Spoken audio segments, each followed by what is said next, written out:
24, 신한카드, 위버스, 그리고 쿠팡 25년에 굵직하게 대규모로 고객 정보 유출이 있었던 기업들입니다. 그런데 왜 정부는 유난히 쿠팡에게는 강경한 것일까요? 그리고 쿠팡은 정말로 미국 기업이고 미국을 믿고 한국을 무시하고 있는 것일까요? 반갑습니다. 돈쌤입니다. 쿠팡에서 대규모 고객 정보 유출 사건이 터진 게 12월 초였으니까 이제 한 달쯤 지났습니다. 이제 해가 지났기도 했고 한 달 정도 지났는데 그 사이에 참 분위기는 갑자기 확 많이 바뀐 느낌입니다.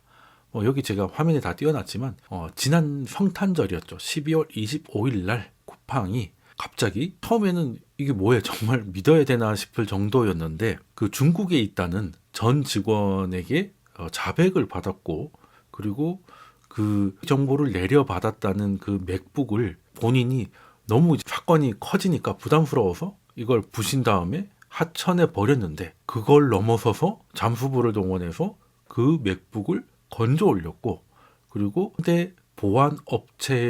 글로벌 보안 업체를 통해서 이 맥북의 포렌식까지 마쳤다는 겁니다. 여기 이제 사진이 나와 있죠. 18일 날 촬영이 돼 있다. 촬영된 거를 25일 날 성탄절에 발표를 한 겁니다. 다들 아시다시피 그때는 휴무였죠. 성탄절 휴무인데 대통령실은 9명의 장관급 즉 이제 국무위원을 불러들여서 긴급 회의를 소집합니다. 쿠팡에서 이런 자료를 발표한 것이 무슨 비상계엄을 선언한 것도 아닌데 휴일에 국무위원들 9명을 모아가지고 비상회의를 해야 될 정도로 큰일인지 조금 궁금하긴 한데 어찌됐든 대통령실의 반응을 말 그대로 격양입니다. 굉장히 화가 난 듯한 언론 표현을 그대로 빌리면 괘씸하다라는 표현을 쓰더라고요. 그리고 여기에서도 선을 넘었다. 근데 저는 기업이 넘어야 될 선이 따로 있나? 기업은 법을 넘지 않으면 되는 것 같은데, 아무튼 이 괘씸하다는 이제 표현을 하려다 보니까 저런 워딩이 좀 나온 것 같아요. 근데 왜 이렇게 화를 내는가는 보면 이제 셀프 조사 발표에 격앙했다라고 봐야 될 것 같은데, 일단 쿠팡은 이걸 발표하면 너희들이 알아서 한 거야라는 얘기가 나올까봐 입장문을 동시에 발표를 했는데 여기는 정부와 긴밀히 협력하며라고 나와 있습니다. 이게 처음에는 정부라고만 했지 어디라고 얘기하지 않았어요. 이게 특정되는 게 좀 부담스러웠다고 하더라고요. 그랬는데 정부가 도대체 누구, 정부 누구 뭐 이런 식으로 추궁을 하니까 결국에는 이제 국정원하고 협조 아래에서 중국의 그 전 직원이니까 쿠팡이 그 직원에 대한 신상을 좀 갖고 있었을 거 아닙니까? 그걸 토대로 국정원과 함께 중국에서 그 직원을 연락해서 만나서 자백까지 받고 정보 유출에 사용됐던 그 증거물이라고 할 만한 그 맥북까지 가지고 온 것이죠. 그러면 지금까지는 사실 쿠팡이 이 사건이 터지고 나서 정말 죄송합니다 이런 분위기는 솔직히 조금 아니긴 했는데 이게 발표된 이후로는 이제 쿠팡도 가만히 있지 않겠다는 느낌을 강하게 주는 모습이었습니다. 그래서 제가 여기에 반격팡팡이라고 가지고 왔는데 원래 쿠팡이 쿠폰 팡팡 줄여서 쿠팡이 시작된 거잖아요. 그랬는데 여기까지 왔는데 12월 25일 이후로 그리고 10일, 31일에 있었던 청문회 때 보면 더 이상 쿠팡도 그냥 밀리지 않겠다 의지를 좀 보이는 것 같아요. 자, 그러면 일단 여기서 중요한 건 이제 쿠팡이 발표를 했지 않습니까? 발표를 했으면 그게 사실인지를 이제 확인을 좀 해야 될 것 같은데 어느 정도는 어느 정도가 아니고 상당 부분이 사실로 보여요. 왜 그러냐면 일단 그 맥북 그 자체가 지금 뭐 포렌식을 하고 있고 뭐 이런 절차들이 있는데 그걸 하기 전에 그 맥북이 그래도 쿠팡이 그래도 나스닥이 상장된 기술 기업인데 아무 맥북이나 그냥 물에 빠뜨렸다가 건져 올려가지고 이게 그 전 직원이 그 범행에 사용했다는 맥북이래요라고 하면 그걸 그냥 믿을 거라고 생각을 하진 않을 거지 않습니까? 그래서 제3자인 아까도 말씀드렸던 글로벌 보안업체 중에서 이런 쪽에 특화된 기업 세 군데 그 세 군데에 찍어줬다고 하더라고요. 그래서 거기서 포렌식을 하고 확인이 됐으니 이제 이거를 제출해서 지금 맥북은 국정원에 가 있는 상황인 거예요. 그걸 발표를 한 겁니다. 사실 확인을 좀 해야 되는데 여기서 정부가 쿠팡의 주장을 깨려면 일단은 이 맥북이 그 전 직원의 맥북이 맞느냐? 여기에 170만 명이 아니라 한 명만 다운로드 받았다는 게 그게 사실인가? 그리고 그 3,000명의 정보조차도 따로 복사하거나 컴퓨터 외부로 유출한 적이 없다고 하는데 그것도 사실인가? 기술적으로 증명을 해야 되는 거잖아요. 이거 맥북이 이 사람 게 아닐 수 있거나 아니면 3,300만 명의 정보를 전부 다운로드 받은 흔적이 있거나 그리고 외부로 유출된 거 흔적을 다 찾아내야 되는데 그게 될 것 같은 맥북이라면 쿠팡이 제출도 하지도 않았겠죠. 그러니까 지금 정부로서는 이제 경영될 수밖에 없는 게 지금까지는 정보 유출이 됐으니까 너저를 내가 알렸다라고 해야지 이렇게 분위기를 몰아가고 있는데 여기서 3,370만 명께 아니래요. 물론 3,000명이라고 해서 이 정보 유출이 돼도 된다는 건 아니지만 갑자기 그 1000분의 1로 규모가 줄어드는 거 그리고 결과적으로 그 맥북 밖으로 나가지 않았다고 하니까 이거는 유출이 아닌 것이 그래서 쿠팡이 처음에 사과문 올릴 때 고객 정보 노출이라고 했거든요. 그것 때문에 뭐 우리나라 언론에서 엄청 비판을 하고 정부도 화를 내니까 2차에서 유출로 바꿨는데 왜 노출이라고 했는지가 좀 나오는 거죠. 말 그대로 노출된 거예요. 그러니까 3,370만 명의 정보가 그 직원에게 노출이 됐는데 그 노출된 것 중에 3,000개는 다운로드를 받았다. 나머지는 그냥 말 그대로 한번 보여진 거지 그 정보를 가져가지는 않았다는 것이고 그 정보도 밖으로 나가지 않았으니까 이거는 노출이다라고 얘기를 했는데 쿠팡은 그때부터 같이 국정원하고 좀 찾아가고 있던 상황이니까 한국 정부가 이런 식으로 몰아가는 거에 대해서 불만 아닌 불만을 가질 수밖에 없었을 것 같은데 근데 일단 뭐 더 지켜봐야 되겠지만 제가 왜 쿠팡의 주장이 대부분 사실일 것 같다고 생각하는 이유가 아무리 쿠팡이 미국을 등에 업고 있고 미국 기업이고 뭐 심지어가 트럼프가 살려주니 뭐 별의별 음모론 이런 걸 다 해도 영업 활동의 95%가 한국에서 이뤄지고 있고 그리고 한국에서는 영업 정지 가능합니다. 뭐 영원히 뭐 없앨 수는 없다 하더라도 한 1년 정도까지는 얼마든지 할 수 있거든요. 근데 유통기업에서 1년 동안 영업을 못 한다는 건 뭐 사실 사형 선고고 얼마든지 그 정부는 각종 권한을 가지고 뭐 직접 영업을 정지시킨다든지 아니면 그냥 택배 라이센스를 날려가지고 운송업을 날려서 뭔가 배송을 못하게 한다든지 여러 가지 방법이 그런데 그런 정부를 상대로 이런 소설 같은 이야기를 써가지고 유출된 게 아니라고 우기는다는 것은 경영적으로는 이제 극단적 선택이라고 봐야 되는 거고 만약에 이렇게 했다가 이게 사실이 아닌 게 밝혀지면 이건 정보 유출하고 또 다른 문제가 되는 거예요. 쉽게 말해서 한 국가의 정보를 이제 농락한 것밖에 더 되지 않는 태도가 어떻다 이런 수준이 아닌 거잖아요. 이건 작정하고 거짓말을 하게 되는 것이기 때문에 검증의 검증을 거쳐 결국에는 빵 터트린 거일 수밖에 없다. 그게 아니면 진짜 그냥 회사 접을 생각이 아니면 이렇게 구라를 칠 가능성은 없는 것이고 또 게다가 이게 뭐 기술적으로 어려운 얘기를 해가지고 정부 사람들은 기술 잘 모르니까 대충 뭐 이게 어려운 이야기 복잡한 용어를 쓰면 넘어갈지도 모르겠다 뭐 이런 생각을 할 수도 있겠지만 이게 복잡한 게 쿠팡은 미국 기업인데 영업 활동은 한국에서 하고 있고 근데 그 전 직원은 중국에 있었잖아요. 그러면 지금 쿠팡의 말은 미국 기업인 쿠팡과 한국에서 국정원이 중국에서 중국 공산당의 협조나 양해 없이 단독으로 그 직원과에 만나서 증거물을 가져오고 자백을 받아오는 일종의 수사를 한 거지 않습니까? 근데 엄밀히 말하면 이거 주권 침해라고 해도 할 말은 없는 거예요. 그렇잖아요. 뭐 이런 식이면 그냥 한국에서 사기치고 중국으로 도망간 사람 많잖아요. 그러면 한국 국정원에 가가지고 중국 공안 몰래 잡아도 아무 상관이 없냐? 그건 안 되는 얘기지 않습니까? 그러니까 인터폴이 있는 것이고 협조를 구하는 것인데 쿠팡의 이 주장을 만약에 정보 유출이라는 걸 덮기 위해서 구라를 치는 거라고 한다면 구라를 덮기 위해서 어마어마한 구라를 치는 거예요. 이거는 제정신이 아니고서는 할 수 없는 일이다. 이거는 실제로 한국 정부와 지시와 같은 협력이 없었다면 쿠팡은 아무리 그 사람을 만나고 싶었다 하더라도 할 수 없는 일이다 라고 봐야 되는 건데 일단 또 청문회에서도 그 추측에 받쳐주는 게 꽤 많았는데 지금 주로 이제 민주당 의원들이 질문하고 몰아가고 하는 걸 가만 보면요. 지금 서로 이제 언성을 높이고 있지 않습니까? 같은 질문을 계속하고 같은 대답을 계속하는데 이게 뭐냐? 지금 한국 정부는 쿠팡이 단독으로 했다가 돼야 되는 거거든요. 아니면 국정원이 중국에서 몰래 주권 침해 행위를 했다는 것밖에 안 되니까 지금 이게 사실이냐 아니냐를 떠나서 뭐 맥북이 맞고 정보 유출이 뭐 3천 명밖에 안 되고 이런 건 중요한 게 아니라 이걸 알아낸 게 쿠팡의 단독 행위, 자체 조사, 셀프 조사여야 되는 거예요. 그래야 중국과 문제가 안 생기는 거잖아요. 그러니까 어떻게 질문하느냐? 국정원에서 지시를 받아서 중국에 가서 그 직원하고 만나보자. 그 지시를 한 게 쿠팡에서 누구냐? 라고 물어보는 것이고, 왜 물어보겠습니까? 그 사람이 한 게, 예를 들어서 쿠팡 뭐 부사장이 있다.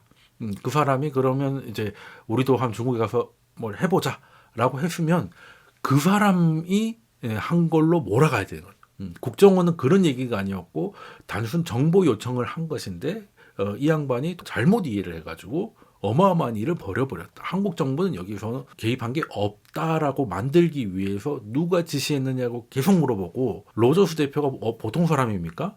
그러면은 우리 뭐 박 부장이 했어요. 이럴 일은 없잖아요. 그리고 공문에도 여기 보시면 나오겠지만 글자가 좀 너무 작네요. 여기 보시면 주식회사 쿠팡 대표이사예요. 그러니까 국정원이랑 국가기관이 쿠팡이라는 법인에 보낸 거잖아요. 한 직원한테 보낸 게 아니고 국가기관과 법인 기업이 기관 대 기관으로 한 거지. 그 외 한 명의 개인을 계속 집착하는 이유가 여기서는 한국 정부는 뭘 한 게 없어야 돼요. 국정원은 그냥 이런 일이 생겼으니까 쿠팡에 정보만 요청한 거다. 정보 요청을 협조를 한 거다. 그래서 말도 되게 좀 돌려서 해놨는데 그런 질문이 계속되니까 로저스 대표도 이런 얘기를 하는 거죠. 왜 이 사실을 한국 국민으로부터 감추고 있느냐? 왜 한국 국민한테 알리지 않느냐? 그리고 이제 여기 나와 있죠. 저희가 중국 하천에서 저희가 자체적으로 했다고 생각하십니까? 우리가 미치지 않고서는 중국에서 그런 일을 혼자서는 할 수 없다.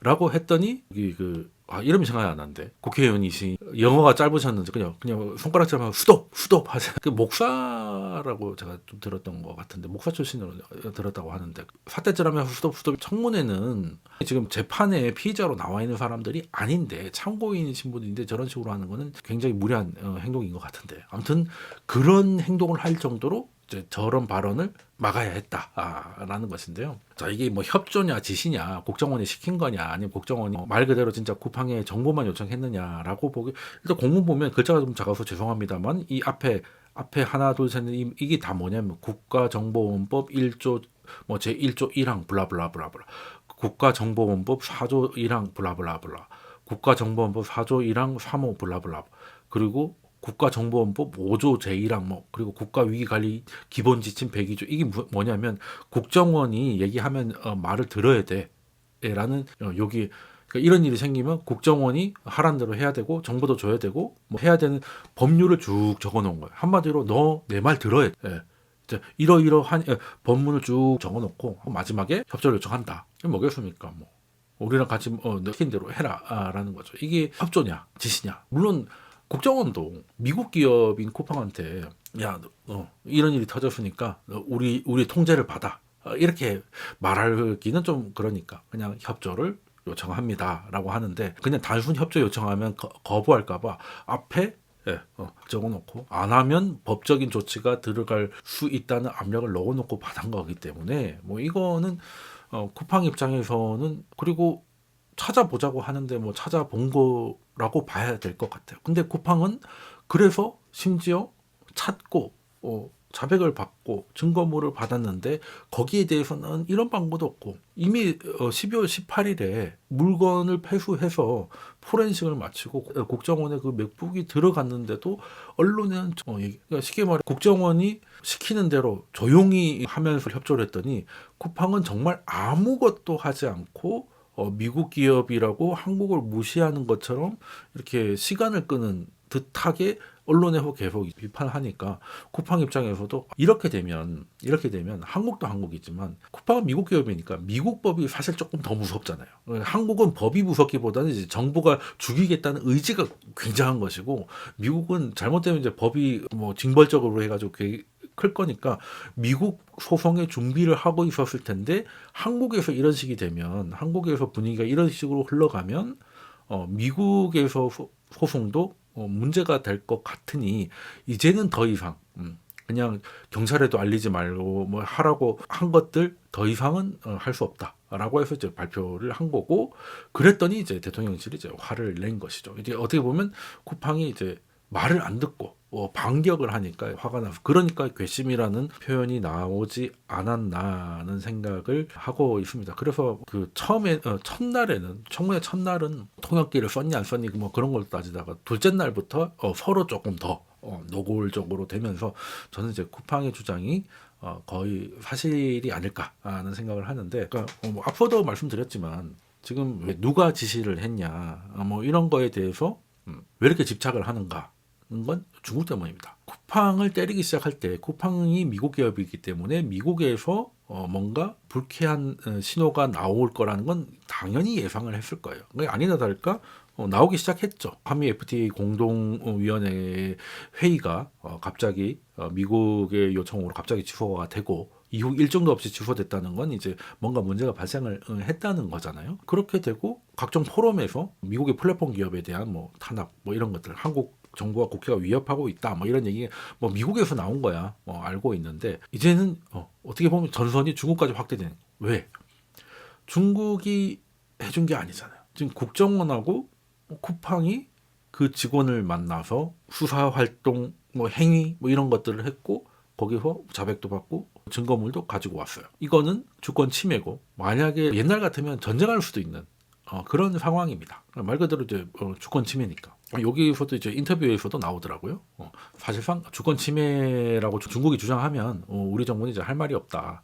그래서 쿠팡의 주장이 나온 이후로 일단 대통령실은 쿠팡에 대해서는 일단 톤다운을 조금 하겠다는 신호를 좀 보이긴 해서 물론 이제 국무총리가 지휘하는 TF 중심으로 하겠다라는 건데 그래도 지금까지는 대통령이 직접 후 머시기는 겁이 없나 봐요. 뭐 이렇게 얘기하면서 직접 챙기다가 그래도 일단 그 대통령은 조금 빠지는 식으로 될 것 같은데 뭐 당연하죠. 지금 시진핑을 만나기로 했지 않습니까? 이런 상황 예민한 문제가 발생을 한 거죠. 평상시 같았어도 쿠팡이 그런 얘기를 하면 당연히 화를 냈을 텐데 지금 중국하고 시진핑 정상회담 우리가 이제 국빈 방문을 하게 되면 그 안에 많은 현안들에 대해서 물밑 작업이 막 이루어지고 있을 텐데 여태 중국한테 굉장히 민망한 일이 터져버린 거잖아요. 그래서 대통령실 관계자도 외교 관계를 회하는 쪽으로 가서는 안 된다라는 거고 미국뿐만 아니라 중국 그래서 전선이 확대되고 있어요. 쿠팡 사태는 여러모로 재밌는 게 미국 기업이 한국에서 영업 활동을 해서 한국 정부와 대립을 하고 있는데 그 관련 핵심 피의자이 있는 곳과 그걸 찾아낸 곳은 또 중국이고 그래서 이게 참 어떻게 보면 재밌다는 생각을 좀 할 수밖에 없는데 일단 한국 정부의 입장에서는 한국 정부는 모르고 쿠팡 혼자서 했다는 걸로 가야 됩니다.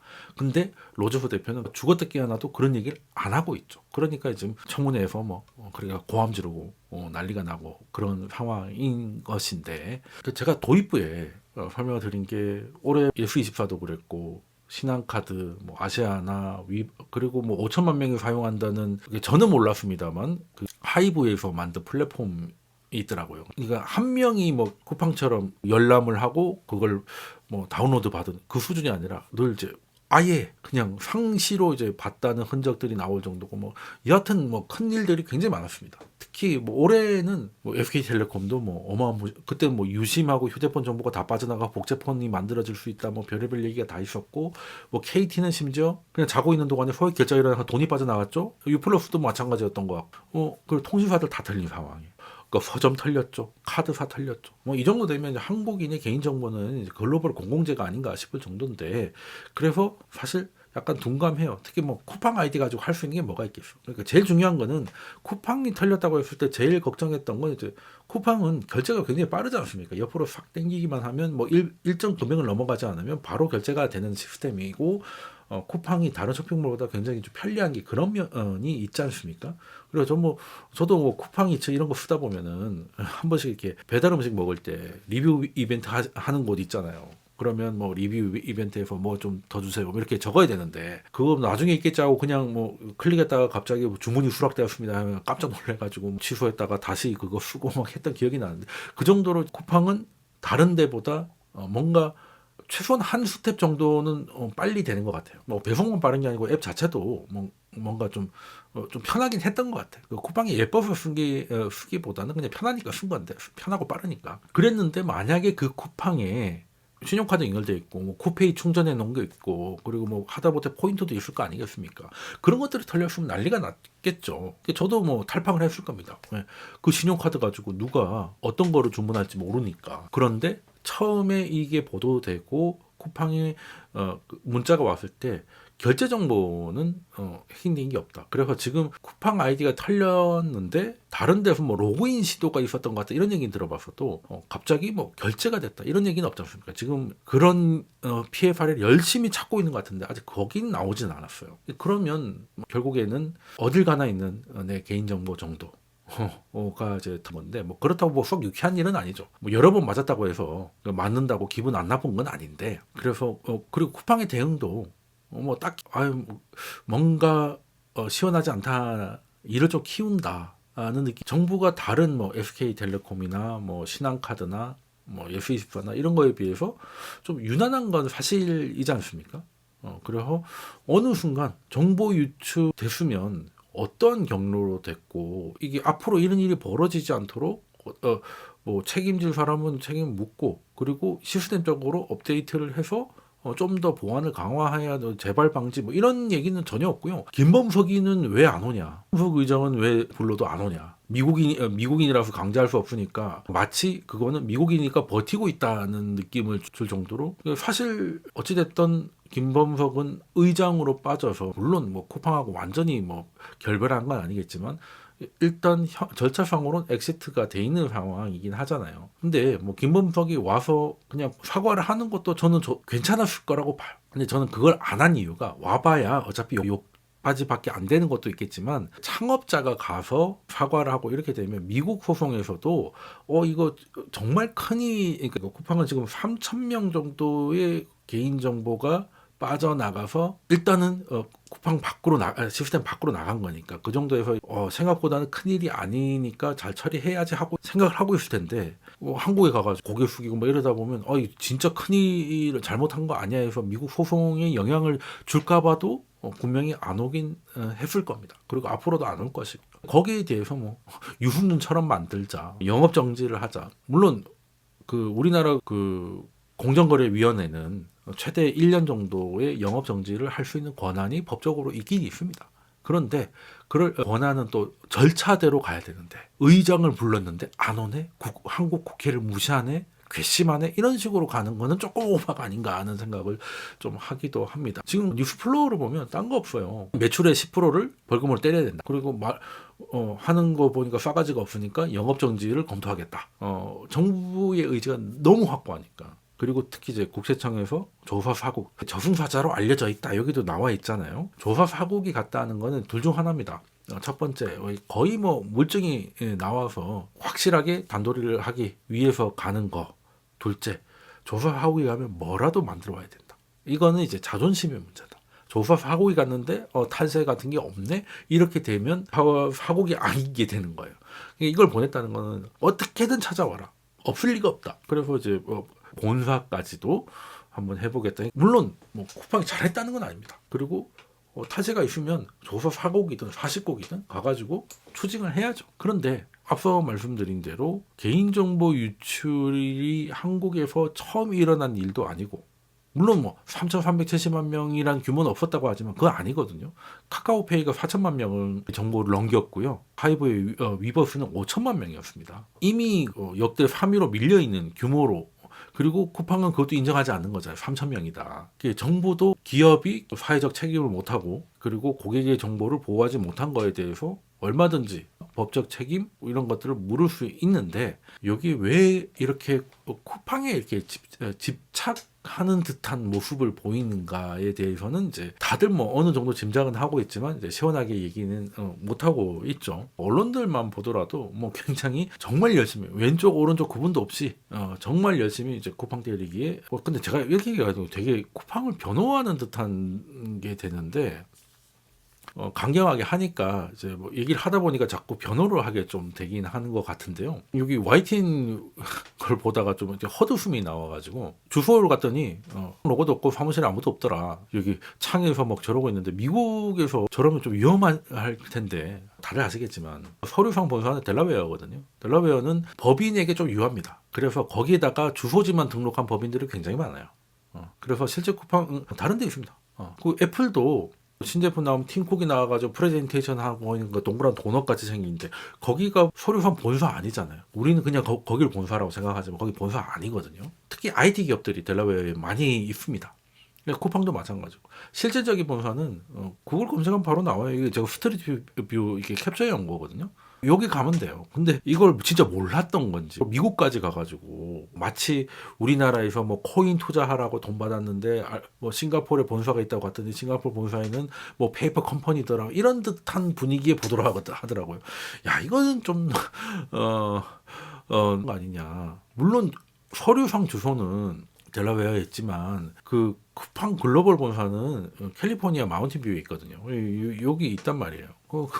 근데 왜 미국 끝과 끝에 캘리포니아인데 좀 뉴욕 위쪽까지 가가지고 좀 뭐 하시는 건지 잘 모르겠는데 아무튼 뭐 진짜 무식해서 그런 건지 아니면 의도로 가지신 건지도 궁금하기도 했고요. 그리고 이 청문회에서 이 국가적 관심이 쏠려있는 청문회에서 국회의원이 질의를 하고 뭐 거기에 대한 대답을 듣고 하는 것들이 다 나가는 거잖아요. 그런데 거기서 뭐 야이 18 뭐 이런 식으로 일부러라고 해야 되겠죠. 카메라가 그렇게 돌아가고 있는데 욕설을 했다. 광주의 지역구를 가지고 계신 이제 뭐 민주당 의원으로 제가 들었는데 미국 기업에게 요거 좀 하고 싶었나 봐요. 그러니까 그 하나 만들고 싶었던 것 같아요. 그러니까 질문을 했는데 대답을 하려고 하니까 됐다고요. 아니 물었으면 좀 얘기를 좀 들어봐야 되는 거죠. 그리고 대답이 뭐 틀렸다거나 아니면 재질문을 하면 되는 거지. 물어봤더니 뭐 자기가 마음에 안 드는 대답을 한다 중간에 됐다고 아이 18 뭐 이런 식으로 하는 거는 물론 뭐 한쪽 실수 느낄 수도 있고 그리고 요즘엔 또 그런 걸 해서 쇼츠를 많이 만들지 않습니까? 이제 그런 걸로 돌아다니면서 자신을 좀 어필하고 싶었고 그리고 개인적으로 미국 글로벌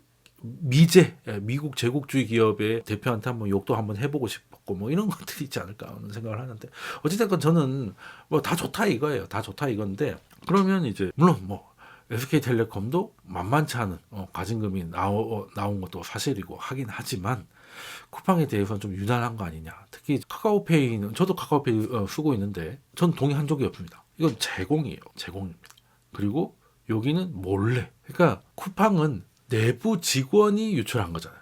뭐 3,000명이 이건 나중에 한다 하더라도 어찌됐든 3,300만 명이 맞다 하더라도 내부 직원이 유출한 거고 SK텔레콤 같은 경우는 외부에서 해킹된 거예요. 이건 좀 다르다고 봐요. 물론 쿠팡도 내부 시스템, 내부 통제를 못한 게 제일 크죠. 직원이 마음먹으면 할 수 있는 시스템을 구멍을 뚫어놨었고 막지 못했다는 건 분명한 실책인데 그거보다 외부에서 들어오는 공격에 노출됐다는 게 저는 조금 더 위험할 수 있다고 보거든요.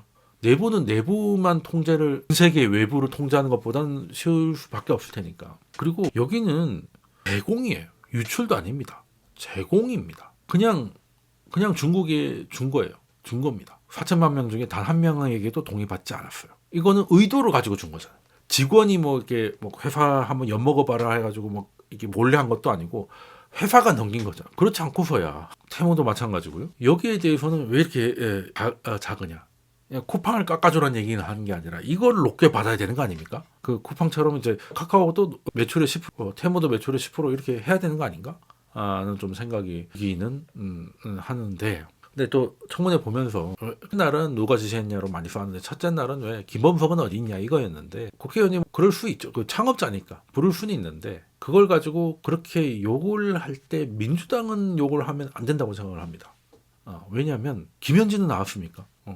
김현지 이렇게 대전 국정감사인가 어쨌든 부를 때 안 나왔잖아요. 그래서 왜 안 나오고 버티냐 했더니 안 나와도 되는 자리로 보직도 바꾸면서까지 안 나왔잖아요. 그러면 김원수도 똑같은 거예요. 쿠팡에서 사고가 났으니까 쿠팡 대표이사가 온 겁니다. 김범석은 쿠팡 대표이사가 아니거든요. 그러면 대표이사가 왔으니 그냥 비판을 하면 안 되는 거 아니에요. 왜 김현지는 불러도 안 오고 다른 사람들은 똑같은 방법으로 피하면 왜 그렇게 욕을 하는 건지. 여기에 대해서 적어도 하나만 하자.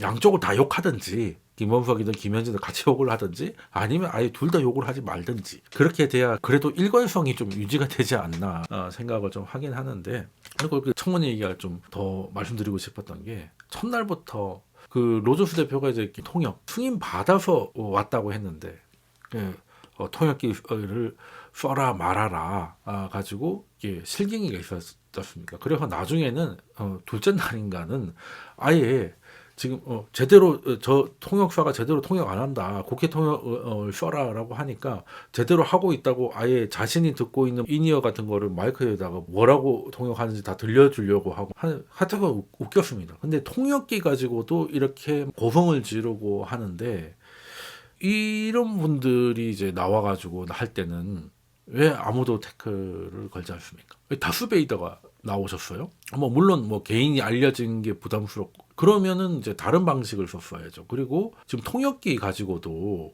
얘기를 하고 있는데 지금 누가 누군지도 모를 만한, 그러니까 그냥 본인 주장이에요. 쿠팡에 피해를 입은 사람이라고 나와서 제품을 뺏겼다. 라고 주장을 하신 건데 그게 어떤 1등 제품인지도 모르고 막말로 민주노총의 한 분인지도 확인이 안 되는 거지 않습니까? 그냥 이제 여기 예전에 김혜경이 한창 언론에 나왔을 때 이러시고 다니던데 여기에는 뭔가 자신을 숨기는 독특한 이렇게 그 드레스 코드가 있지 않나 이런 생각이 좀 들기도 하고, 그리고 이제 그 사람들을 분리하고 블랙리스트를 만들고 이래라 저래라 했다는 거를 주장을 하면서 쿠팡 대표한테 질문을 했는데 그 근거가 DC 인사이드 글이었거든요. 언제부터 민주당이 DC가 우파가 많은 데인데 언제부터 DC 글을 그렇게 다 거지것대로 다 믿으셨는지도 모르겠고, 그러면 그런 게 있으면 진짜 사실 확인을 한 다음에 사실로 확인되면 얘기하셔도 되잖아요. 근데 게시글 가지고 그냥 이러이러했다.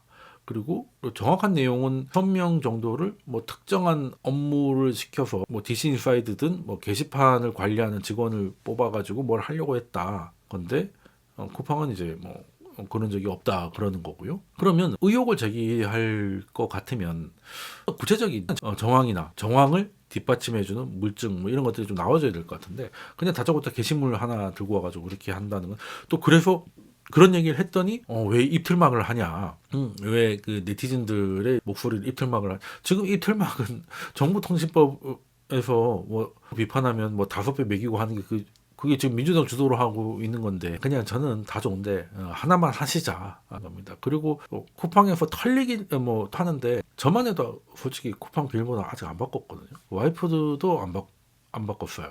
바꾸긴 해야 될 것 같은데 귀찮기도 하고, 그래서 주변에 좀 물어봤더니 안 바꾸는 애들이 좀 많아요. 별거 없던데? 그래서 여론이 해서 약해졌다고 느끼는지 MBC 보도를 보다가 이제 재밌어가지고 쿠팡에서 성인용품 구매 고객 정보가 유출됐다. 이런 이게 보통 일이 아닌 것처럼 만들고 성인용품 쿠팡에서 사는 성인용품 대단한 게 있나요? 콘돔 정도일 것 같은데. 글쎄요. 재밌습니다. 그래서 청문회를 보면 그냥 하버드 로스쿨 출신의 글로벌 IT 기업 CEO를 네 죄를 네가 알렸다라는 이렇게 조선시대 사도들 모습을 좀 본다는 게 물론 제가 쿠팡을 잘했다는 건 얘기 절대 아니에요. 쿠팡도 일을 키운 게 맞아요. 그런데 얘기를 하다 보면 쿠팡 쪽에 얘기를 할 수밖에 없게 되는 이 수준 낮음에 대해서는 좀 슬프더라라는 생각이 좀 들 수밖에 없고, 그리고 좀 청문회에서 쿠팡도 최근에 사망 사고가 좀 있었지 않습니까? 쿠팡이 실제로 쿠팡 현장이 제의율이 낮진 않아요. 제법 높습니다. 제법 높고 소위 말하는 노가다 건설판보다 한 4배 정도 높아요. 일단 쿠팡은 일이 험하죠. 우리 쿠팡이 있기 전부터도 알바 중에서 최고 난이도는 택배 상하차였거든요. 일단 일 자체가 엄청 힘든 일을 많이 하는 현장이 많고, 그리고 쿠팡이나 보통 우리가 진짜 단돈 10,000원이 아쉬울 정도로 현금이 없을 때 제일 먼저 할 수 있는 게 뭐 이제 배달을 하거나 아니면 쿠팡 물류센터에서 알바를 뛰는 거거든요. 이게 사지가 멀쩡하면 할 수 있는 것들이 이제 그런 것들이다 보니까 이게 일은 많고 험한데 엄밀히 말하면 일용직들이 되게 많아요. 요즘은 노가다는 대학생 알바 이렇게 잘 안 쓰지 않습니까?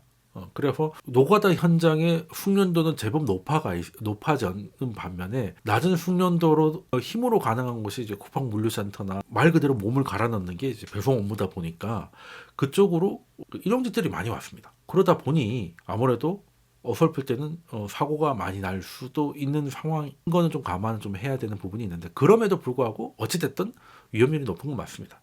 건설 현장보다 4배 높은 건 맞아요. 그럼 이제 산재로 인정받은 승인율은 쿠팡 4개 법인 중에 높은 거는 한 96.7% 정도 나오고 낮은 게 90점 몇 프로 나와서 평균 승인율보다, 그러니까 우리나라의 대기업들 평균 승인율이 89%인가 뭐 그렇다고 하던데 그거보다 좀 높게 나오긴 하더라고요. 근데 중요한 거는 산재 승인은 기업이 하는 게 아닙니다. 근로복지공단에서 하는 거기 때문에 일단 쿠팡도 적어도 이제 그 더울 때 이런 거에 대해서는 분명한 뭔가 혁신이 좀 필요하다고 생각을 해요. 저도 뭐 쿠팡을 쓰고는 있지만, 그리고 쿠팡이 쓰게 되는 첫 번째 이유 중에 하나는 이제 로켓 배송일 텐데 그게 높은 업무 강도를 요구한다는 것도 알고 있고, 그래서 여기에 대해서는 적어도 뭐 일을 줄일 수 없다면 너무 덥거나 너무 추울 때 그 정도는 좀 해주는 게 좀 필요하지 않는 거에 대해서는, 그러니까 혁신이 꼭 IT에만 있는 게 아니라 결국에는 사람이 움직여야 되는 부분이 많은데 그 여름에 38도가 넘어가는 데서 쉴 새 없이 몸을 움직여야 된다든지 이런 상황에 대해서는 좀 뭔가 개선은 좀 분명히 좀 필요해 보입니다. 그러면 제일도 어느 정도 높지만 쿠팡이 일단 모수도 많아요. 모수가 많습니다. 지금 쿠팡이 직고용이 10만 명 임박이거든요. 그 배송이 아시다시피 이제 개인 사업자고, 그러다 보니까 쿠팡에 직간접적으로 고용돼 있는 사람들이 지금 보면 한 20만 명 정도 됩니다. 그런데 대기업들 중에서 직고용 중심이긴 하지만 고용이 가장 많은 데가 역시 삼성이고 28만 명이고요. 두 번째가 현대차가 20만 명인데, 그러면 지금 쿠팡에서 뭐 정직원이든 아니면 개인 사업자든 알바를 하든 쿠팡으로 생계를 꾸리는 사람들이 20만 명 가까이 되고, 그 20만 명은 현대차 고용 수준이다. 물론 현대차도 뭐 하도급 업체까지 치면 더 크긴 합니다만 현대차만 봤을 때 그렇다는 거예요. 그러면 일단은 모수 자체가 많으니까 사고도 많아지는 것도 분명히 있긴 있다. 그런데 이게 근로자 1000명당 발생 이렇게 발표를 안 하잖아요. 또 쿠팡 동탄에서 또 누가 심정지가 됐다, 뭐 어느 물류센터 쓰러졌다, 이런 뉴스들이 계속 나오다 보니까 쿠팡이 실제로 높긴 하지만 그것보다 더 높게 느껴지는 것도 사실이긴 합니다. 사실이긴 해요. 근데 이것도 쿠팡이 저는 좀 혁신을 좀 해야 된다는 생각을 좀 갖고 있는데, 이것도 나중에 보니까 정말 일을 하다가 가로사로 죽은 게 아닌 경우도 꽤 많습니다. 최근에 경기 남부 네 곳의 물류센터에서 4분이 이제 일을 하다 돌아가셨는데, 이게 이제 국가수에서 부검을 해보니까 4분 모두 심혈관계 이제 질환이 있으셔가지고 질병으로 돌아가신 걸로 판정이 되고, 질병이 되면 이제 산재가 안 되는 거죠. 안 될 가능성이 굉장히 확 높아지는 건데, 여기 보면 이제 뭐 동맥경화가 이미 근로하기 전부터 앓고 있었던 것으로 이제 보인다라든지, 그때에도 또 지병이 있었고 몸이 조금 자기도 모를 정도로 이제 나빴던 분들이 갑자기 좀 일을 하다 보니까 더 나빠진 걸 수도 있겠는데, 이런 것들에 대해서는 좀 죽은 거에 대해서는 이제 버즈가 많이 됐는데, 이 죽은 게 사실은 일 때문이기보다는 이미 가지고 있었던 질병 때문에 돌아가신 게 결과가 나왔을 땐 또 찾아봐야 나오지 잘 나오지 않는 부분도 없잖아 있습니다. 그래서 이 부분에 대해서는 저도 우리들도 사실은 좀 알아야겠지만 쿠팡은 어떻게든 업무 환경을 좀 개선해 줄 필요가 있겠다라는 생각을 하고, 그 청문회에서 쿠팡에서 일을 하다가 배송 중에 사고로 돌아가신 분의 이제 누나라는 분이 나와가지고 쿠팡 대표에게 사과와 보상을 요구를 했는데, 뭐 영상을 다 가지고 오진 않았지만 사과를 하는 게 그렇게 어렵냐고 했더니 사과는 했습니다. 사과는 했는데 그러고 나서 그 남동생이 이제 제주도였습니다. 아신 분은 아실 것 같은데 제주도에서 새벽에 밤 시간에 배송을 다 마치고 물류센터로 복귀하다가 한 새벽 3시가 넘었던 시간인 그게 제주도고 새벽 3시가 넘었으니까 차량은 그렇게 많지 않았는데 전봇대를 추돌하는 사고가 났어요. 그래서 경찰은 졸음운전이 아닐까 하는 걸 아직 국가수에 정확한 건 아직 안 나온 것 같은데 일단 졸음운전은 의심하고 있다. 라는 그런 사건이 터졌는데 그 배송기사분의 이제 누나가 나와가지고 보상을 요구하는 모습인데요. 위로금과 보상을 요구하는데 재미있는 것은 뭐 물론 6살, 8살 아이를 키우기 위해서 하루에 뭐 10시간, 11시간 배송 업무를 열심히 하다가 이렇게 사고로 허망하게 죽게 됐다는 거는 누가 봐도 이건 정말로 안타까운 일일 수밖에 없는 거잖아요. 그리고 이제 아이들을 보면 참 이제 막막해질 수밖에 없긴 한데 근데 문제는 모든 죽음은 안타깝죠. 안타까운데 사실 뭐 저는 그걸 보면서 그래도 죽음이 다 안타깝지만 그래도 순서를 조금 얘기해 본다면 이분은 자기의 생계를 위해서 쿠팡 배송이라는 직업을 선택해서 하시다가 이렇게 그 불의 사고로 돌아가는 길에 교통사고로 돌아가셨는데 정부에선 보이지 않는 게 이런 죽음에 대해서는 청문회에 유가족을 데려와서 그리고 그 회사 대표에게 뭐 직접적으로 뭐라고 할 수 있는 기회까지 만들어주고 있는 반면에 싫든 좋든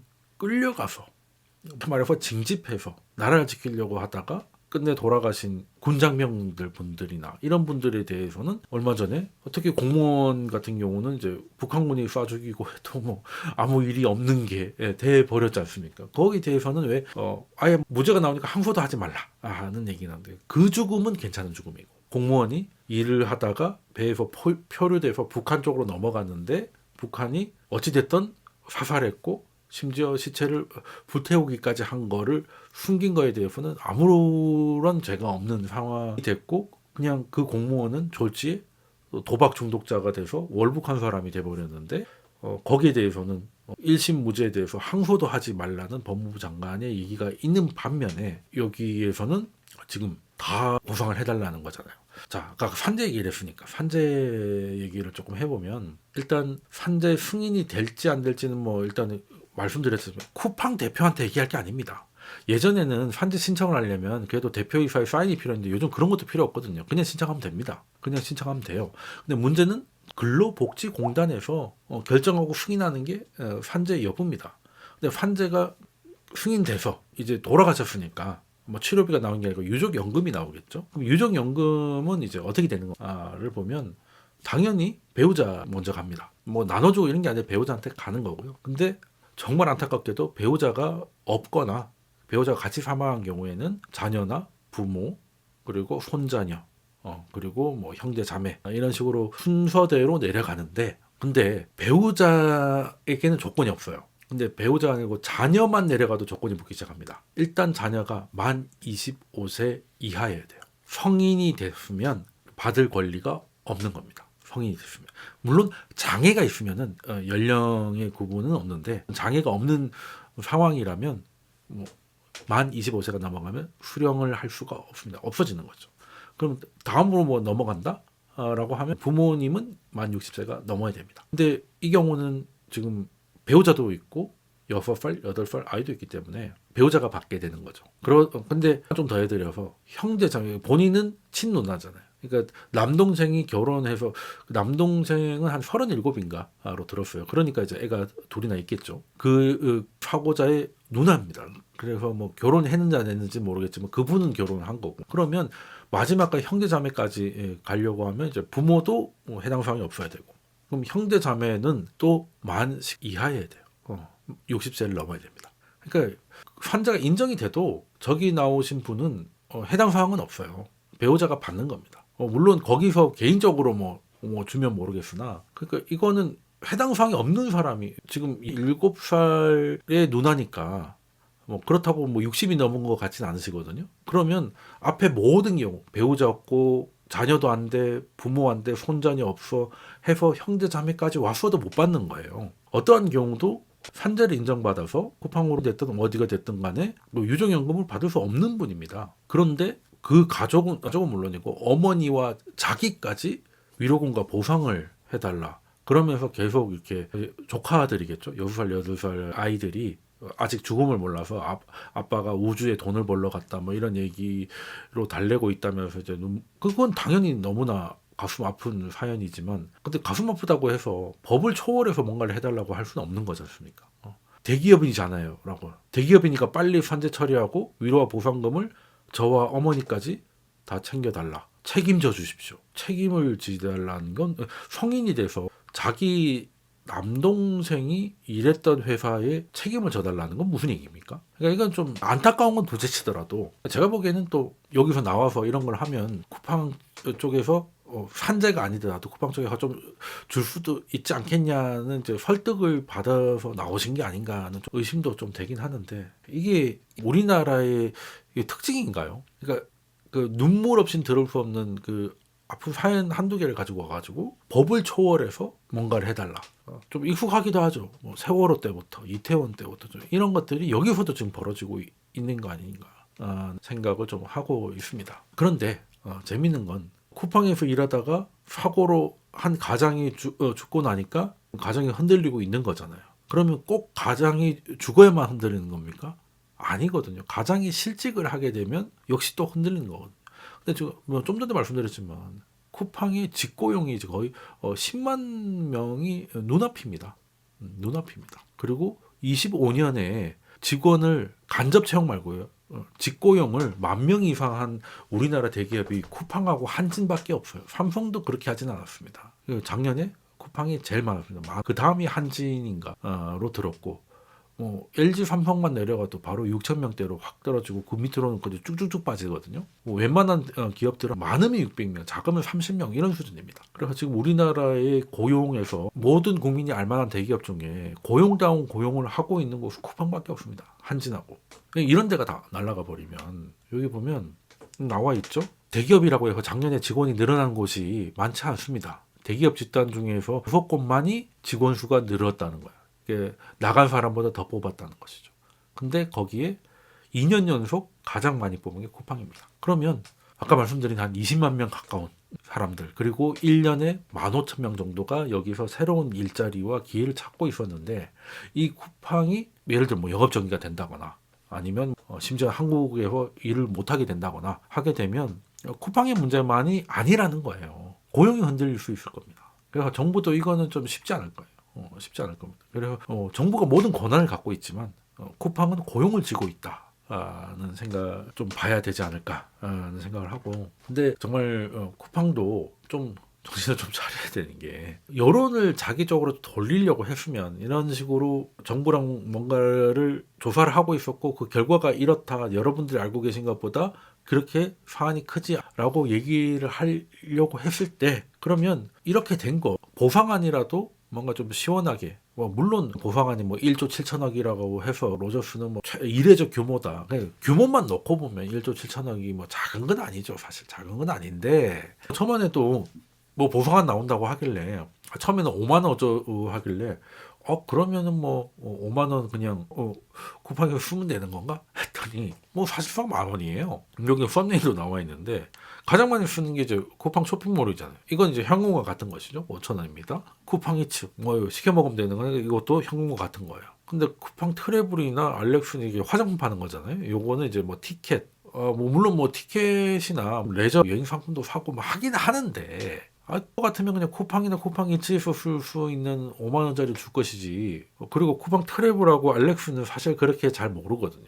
우리는 그냥 쿠팡하면 다 쿠팡이라고 생각하지. 그건 잘 몰랐거든. 잘 몰랐는데 이런 식으로 그나마 의미 있는 2만 원 이런 식으로 쪼개주니까 이게 보상이냐 마케팅이냐 이런 얘기가 나오니까 오죽하면 무신사에서 우리는 정보 이슈도 없었지만 똑같이 5만 원 주겠다 해가지고 색깔같이 똑같이 해서 만들어냈겠어요. 요즘 무신사 잘 나가는 게 이런 센스가 있는 거니까 쿠팡도 좀 이왕지 일이 이렇게 터졌으면 좀 돈이라도 이렇게 좀 해가지고 저는 만약에 10만 원 준다 쿠페이 10만 원 충전해주겠다 이러면 솔직히 좀 자주 털렸으면 좋겠다 이런 생각도 날 것 같은데 그렇잖아요. 어차피 다 털린 거 한 번 털리면 10만 원씩 준다 그러면 분기별로 털어줬으면 좋겠다 이런 생각도 좀 할 때 사람들은 단순하거든요. 쿠팡이 뭐 완전히 이뻤었어. 네이버하고 비교를 많이 하는데 그 프로그램을 돌리는 몰들이 되게 많아요. 그러니까 네이버에서 뭐 어떤 상품을 3만 원 내놓으면 쿠팡에 가면 29,800원 꼭 200원 싸게 자동으로 프라이싱 되게 뭐 이런 식으로 엄청 많이 돌리더라고. 그러니까 엔간하면 그냥 배송료를 둘째 치더라도 좀 싸고요. 그리고 네이버는 저도 한때 네이버 주주기도 했었는데 코로나 때 1년 막 이럴 때 그 쿠팡이 풀필먼트 해가지고 아마존 한국에 아마존이 되겠다 뭐 쭉쭉쭉 나갈 때 그때 네이버 쇼핑하고 CJ 대한 우리도 풀필먼트는 하겠다 뭐 쿠팡처럼 선매입 해가지고 바로 다음날 뿌리고 뭐 이걸 해보겠다고 해서 뭐 곤지암이나 이런 데다가 물류센터 크게 짓고 했잖아요. 근데 지금 오히려 그것 때문에 일이 더한데 얼마 전에 쿠팡 일이 터지기 전에 12월 좀 되면 김장을 하지 않습니까? 그래서 저 본가가 부산이니까 부산에 갈 때 아이 먹을 거 부산 본가는 이제 잡곡밥을 많이 하니까 우리 아이는 잡곡이 들어가면 안 먹거든요. 그래서 이제 햇반을 사가지고 좀 갖고 내려가야지 해서 이제 주문을 좀 하려고 했는데 뭐 햇반을 쿠팡으로 주문을 하려고 했는데 네이버는 얼마나 하나라고 봤는데 2,000원 뭐 할인 쿠폰 주더라고요. 2,000원 싸길래 아 그래 뭐 내일 새벽에 안 와도 뭐 가기 전까지만 오면 그때가 한 4일 전이었나? 그러니까 금요일 날 갈 건데 화요일 좀 주문을 한 거예요. 그러니까 똑같은 햇반이고 뭐 그렇게 했죠. 근데 안 오는 안 와. 아니 새벽 배송 이런 게 아니고 보통 그 오늘 좀 낮 시간에 시켰으면 빠르면 뭐 내일 저녁 때 오든지 아니 아무리 늦어도 오늘 배송 마감이 돼서 내일 출발해서 모레라도 와야 될 거 아니겠습니까? 그러면 이제 금요일 날 밤에 내려갈 건데 목요일 저녁까지 와야 되는 거잖아. 이상해서 이렇게 배송 추적을 했더니 곤지암에 갔다가 그 마포까지 왔다가 다시 곤지암으로 갔다가 또 마포까지 갔다 또 곤지암에 가 있는 거예요. 그 이게 뭐냐라고 해서 고객센터를 물어봤더니 뭐 그 박스나 이런 게 파손돼가 곤지암에 가져갔는데 파손돼가 이거는 안 되겠다 해가지고 곤지암에 다시 갖다 놓고 그걸 또 다시 받아서 왔는데 그것도 뭐가 잘못됐는지 또 다시 갔더라고. 그래서 결국엔 쿠팡에서 다시 시켰죠. 그 사이 쿠팡 2,000원 올랐더라고. 그 네이버 그거는 이제 취소로 시켜. 물론 뭐 이런 경우가 흔치는 않겠죠. 저도 네이버 쇼핑한 번 뭐 이렇게 햇반 하나가 오는데 3박 4일이 넘게 걸렸던 적은 없는데 근데 뭔가 안 돼요. 곤지암에만 들어가면 뭐 잘 안 돼.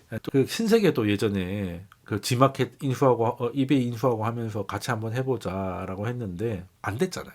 안 됐잖아. 그게 쉬운 게 아니더라.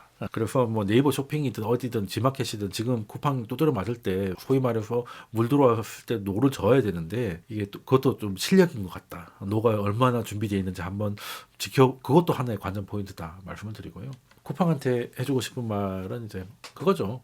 미국 소송이 중요하다고 하지만 그래도 여기 아시죠? 국제그룹 회장입니다. 근데 뭐 전두환 때 국제그룹을 날린 것처럼 쿠팡을 날리기는 힘들 겁니다. 일단 뭐 회사가 국제그룹이야. 뭐 날아가면 날아가는 것이죠. 날아가면 날아가는 것이고 그런데 지금 쿠팡은 바뀐 대표의 양력을 보면 소송을 위한 하버드 로스쿨 출신의 안 봐도 엄청난 스펙이지 않습니까? 그러니까 쉽지 않을 것이다는 것이고 또 게다가 미국이 걸려 있기도 하고 게다가 또 그 사회이사긴 한데 사회이사가 뭐 그렇게까지 뭐 대단한 뭐 영향력을 끼친다고 보긴 좀 어렵긴 하겠습니다만은 케빈 워시가 사회이사입니다. 근데 케빈 워시가 어떤 사람이냐? 지금 차기 연준 의장 후보군이에요. 예전에는 그때는 재무장관 후보기도 했었거든요. 되지는 않았지만 지금도 그냥 이름만 올린 게 아니라 지금 그 케빈 헤셋이 현재는 가장 확률이 높게 폴리마켓에서 프라이싱 되고 있는데 그 2위입니다. 월러보다 2배 높아요. 어찌 될지는 아직은 모르긴 하겠는데 만만치 않은 사람입니다. 연준이 뭐 쿠팡을 살린다 뭐 이런 건 아니겠지만 그래도 국제그룹처럼은 하기가 어려울 것이다. 국제그룹처럼 하기는 어려울 것이다. 꼭 미국 때문인 뿐만 아니라 국내에 고용도 너무 많이 돼 있기 때문에 여기서 소비자들은 불편하죠. 제가 다음 영상에는 쿠팡과 지금 현 정부의 오랜 악연을 한번 정리해서 설명을 드릴 건데 로켓 배송은 한번 써본 사람들한테 조사를 해봤더니 51% 정도가 아주 좋은 서비스고 프로가는 너무 안 될 서비스라고 할 정도로 만족도가 높았기 때문에 이게 없어지면 소비자들의 불만, 쿠팡이 없어진다고 해도 새벽 배송이나 로켓 배송에 대한 높아진 눈높이를 네이버나 대형통운이나 이런 데가 빨리 맞춰주지 못하면 그게 다 불만으로 되는. 예전엔 이게 됐는데 안 된다. 이런 게 몰랐으면은 이러냐고 사는데 한번 해봤기 때문에 완전히 대체가 되지 않는 이상은 이거는 다 이걸 못하게 한 정부에 대한 불만으로 갈 수밖에 없는 것이고요. 그리고 관련된 10만 명의 고용, 그리고 그 사람들은 쿠팡에서 실제 일하는 사람들이고, 쿠팡이라는 거대한 플랫폼에서 물건을 팔고 있고, 하다못해 아까 여기 보시면 여기 뷰티에 2만 주잖아요.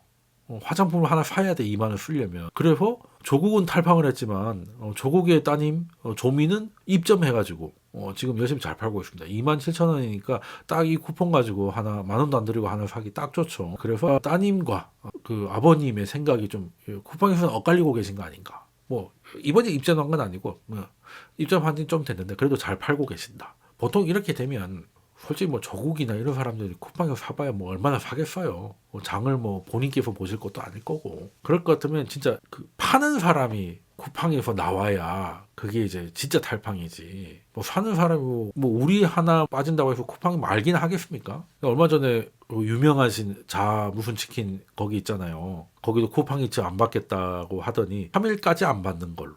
1, 2, 3, 뭐 쉬시는 거죠. 만약에 정말 치킨집인데 배민 요교만 하고 쿠팡은 안 하겠다. 그걸 뭐 아예 계속 안 하겠다. 이러면 원래부터 안 한 게 아니라 정말 중간에 나왔으면 진짜 탈팡이지 되는 건데, 그냥 70만 명 중에 한 명이 그냥 탈퇴해가지고는 뭐 의미가 없을 것 같다는 것인데, 어찌됐든 그런 불편함에 높아진 눈높이를 다른 데서 채워주지 못하면 거기에 대해서 불만이 쌓일 것이고, 그리고 거기에 그 플랫폼에 입점해서 지금 쿠팡이 유통망에서는 엄청 많이 장악을 하고 있으니까 여기서 파는 게 중요하잖아요. 근데 그러면 대형 판매처를 놓치게 되는 분들도 굉장히 많을 겁니다. 거기 뭐 큰 기업들도 있을 것이고, 뭐 쿠팡에는 별의별 거 다 팔고 있으니까 이것들에 대한 부담, 이런 것.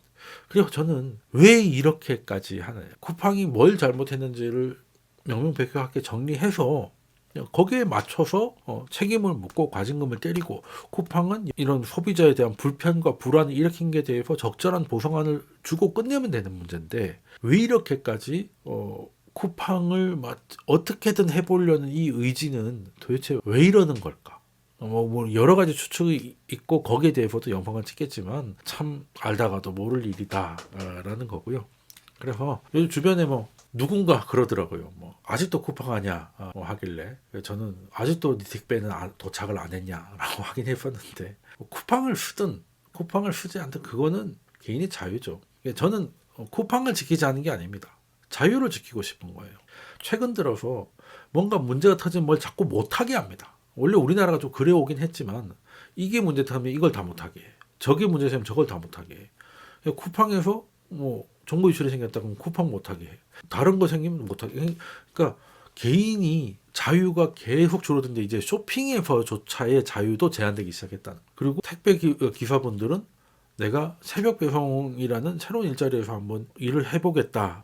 고용의 자유도 사라지고 있고, 그리고 쇼핑이라는 플랫폼, 쇼팡이라는 플랫폼, 나의 물건을 한번 팔아보겠다는 창업에 대한 자유도 제한되는 그런 거예요.